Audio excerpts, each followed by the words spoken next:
the type of the one who believes and the one who does the action of kufr or the action of disbelief. If a person does an action of disbelief, not every action of disbelief takes you out of Islam. Not every action of disbelief takes you out of Islam. What is the state of your heart and what is your belief? If you believe that this, whatever is in the Sharia that Allah has ordered, and you say it is, what is this Sharia? What is this legislation? It's allowed for me to drink alcohol, then you have made istihlal. You have made halal for you that which Allah has made haram. That is if you believe that. However, if you see a Muslim drinking and he says, I know it's haram, I believe that it's haram, but I'm just weak, advise me, then he's a Muslim sinner, oppressor to himself. You see the difference? Ahl Sunnah, they categorize between the ones who rule by Allah's law, and Allah mentioned them as three in Surah Al-Ma'idah. وَمَنْ لَمْ يَحْكُمْ بِمَا أَنزَلَ اللَّهُ فَأُولَٰئِكَ هُمُ الْكَافِرُونَ. And the second one he says فَأُولَٰئِكَ هُمُ الْفَاسِقُونَ. The other one he says فَأُولَٰئِكَ هُمُ الظَّالِمُونَ. The Takfiriyun, the Khawarij, they only stick to one of the verses, that whoever doesn't rule by Allah's law, then they are disbelievers. Full stop. They don't even add the other two verses. Disbelievers, they go out of Islam. Khalas. But brother, you forgot the other two verses. Brother, do you take a portion of the Quran and leave another? أَتُؤْمِنُونَ بِبَعْضِ الْكِتَابِ وَتَكْفُرُونَ بِبَعْضِ. Do you take a portion for yourself, cut and paste, and you leave the rest of the Quran? And even that one day, وَمَنْ لَمْ يَحْكُمْ بِمَا أَنزَلَ اللَّهُ فَأُولَٰئِكَ هُمُ الْكَافِرُونَ. Ibn Abbas radiallahu anhu said, it is kufr duna kufr. It is not the kufr which takes you out of Islam. But it could be if you believe it's allowed for you to do the kufr. If you believe. I'tiqad. So now somebody may say, but there are riba banks in Saudi Arabia. Yes, there are riba banks in Saudi Arabia, and this is not allowed. However, does the ruler say, it's halal for me to deal with riba? Does he believe it's halal for him to deal with that which is haram? If he believes that, then that's something else.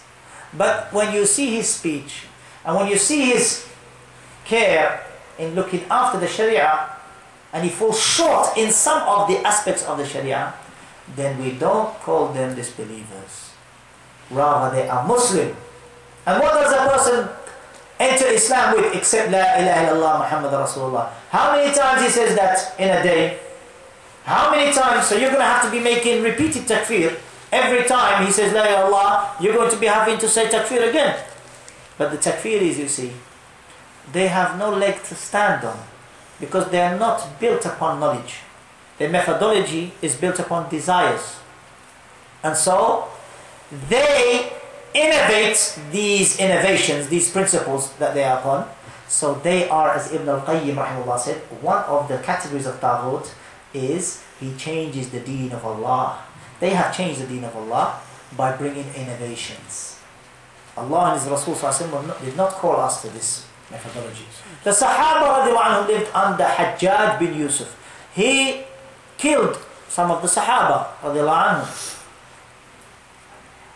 Anas bin Malik radiallahu anhu, when they came to him, they said, look what he's doing. What did Anas bin Malik do radiallahu anhu? He lived with Rasulullah for 10 years. But what did he do in the time of Hajjaj, who was killing Sahaba? What did he do? He said, be patient. For every year that comes, it will be worse than the former. Be patient. I don't mean that one year you're going to have rain and another year you're not going to have any rain. But what I mean by that is your scholars will die. And the people who take the ignorant ones as their teachers, and they go astray and they lead others astray. This is what Anas bin Malik, as is reported in Bukhari, as mentioned in Fath al-Bari. This is what Anas said. And likewise, the rest of the Sahaba, this is what they practiced. Imam Ahmad rahimahullah, he knew. He lived through 4 rulers. The first 3, they all said the Quran is created. A statement of kufr. But neither did he say that they are kuffar. Why? Because he has to ascertain whether they are ignorant in saying what they're saying and whether they intend that. 2 things Shaykh Ibn Taymiyyah mentions in Qawa'id al-Muthla. 2 things. If it is ignorant, around him are evil innovators. So calling a Muslim brother a kafir, whoever it is, whether it's ruler or ruled, this is dangerous. This is dangerous. And these, I'll give you one example, another thing, another issue. Hatib ibn Abi Balta'a radiallahu anhu, a companion who had witnessed Badr. So he's from the best of the companions. Hatib radiallahu anhu. Or Sahaba radiallahu anhu, some of them, they migrated to Medina. Hatib radiallahu anhu migrated, but he left his family behind. You see, other Sahaba, they took their family with them. Hatib radiallahu anhu, he left his family behind. He wasn't able to take his family, he left them behind. And so, fearing that they will be punished and tortured by the mushrikun, the polytheists of Quraysh, he told the polytheists of Mecca some of the aspects of when the Prophet is leaving. In return, and what he's going to do, his whereabouts and what he's going to do, in return for them protecting his family. So somebody may say, but he's helping the kuffar. When the Prophet found out from the knowledge that Allah SWT gave him, when the letter was retrieved and so on, the Prophet said to Hatib, "Oh Hatib, what is this?" And Umar Khattab was not happy. "What is this?" And he explained. He explained that I have family in Mecca. I didn't do what I did except my family that we protected. He didn't do what he did except to protect his family, not because he wanted to help the disbelievers against the believers. So look at the situation then. Sahabi, a great companion, and the Prophet said about him, "Da'hu, leave him. لَعَلَّ اللَّهَ نَظَرَ إِلَى أَهْلِ الْبَدْرِ وَقَالَ اعْمَلُوا مَا شِئْتُمْ." It may be Allah looked at the people of Badr and said, "Do as you wish."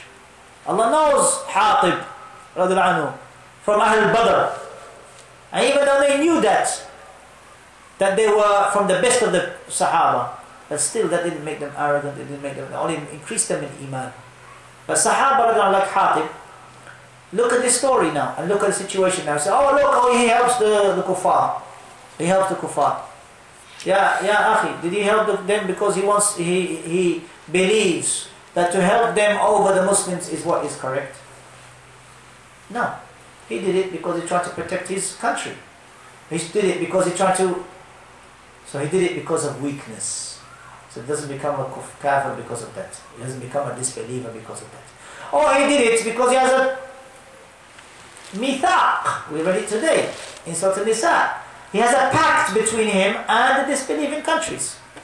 Just like the Messenger ﷺ had a pact in his lifetime with himself and in Medina with himself, and likewise the disbelievers of Medina. He had a pact between them that anyone tries to overcome us, we defend Medina. And likewise he had a treaty, there be a treaty, likewise a pact with the disbelievers. All of that is allowed in Islam, and this will only bring about good. When Allah's Messenger ﷺ was given victory of Mecca, even before that, the pact that he had with the disbelievers, Allah called that fath. He called that fath victory. So having a pact with the non-Muslims, that a period of time where you're not fighting and they're not fighting you and so on, this is allowed in Islam. Buying and selling between Muslims and non-Muslims is allowed in Islam. Prophet used to do that with the Jews and other than the Jews. He used to buy and sell because it's allowed. Allah has made halal bay' wa shira', buying and selling. He's made haram riba, and buying and selling is with everyone. So Allah subhanahu wa ta'ala, the Taghoot, we mentioned that the Taghoot is, you have to be careful when it comes to the ones who rule by other than Allah's law. You have to be specific, and you have to talk with knowledge. You can't talk without knowledge and misguide many people, and all of a sudden, based upon emotion, you call this one kafir, that one kafir. This is not from Islam. The fourth type of Taghoot is the one who is worshipped and he is pleased. He's worshipped and he's pleased with that. So we cannot say Isa alayhi salam is Taghoot. A'udhu billah. We don't say that even though the Christians worship him. Because he is not pleased. And he will say, مَا قُلْتُ لَهُمْ إِلَّا مَا أَمَرْتَنِي بِهِ أَنْ اعْبُدُوا اللَّهَ رَبِّي وَرَبَّكُمْ.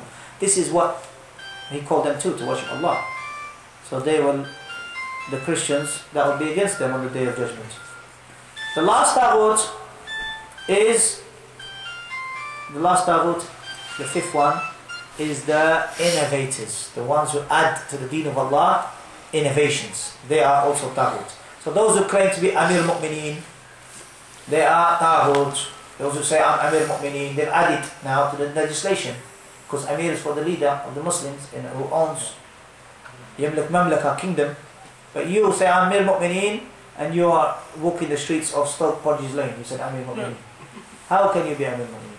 So those who bring bid'ah and call to bid'ah, call to shirk, call to bid'ah, call to kufr, they are tawaghit. So the Khawarij walking around, going around saying, the rulers, they don't realize that they are also following Taghoot, because they are bringing innovations in the deen of Allah subhanahu wa ta'ala.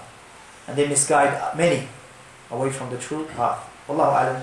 Wa sallallahu alayhi wa sallam ala khayri khalqillah Muhammad wa akhiru da'wa alhamdulillah.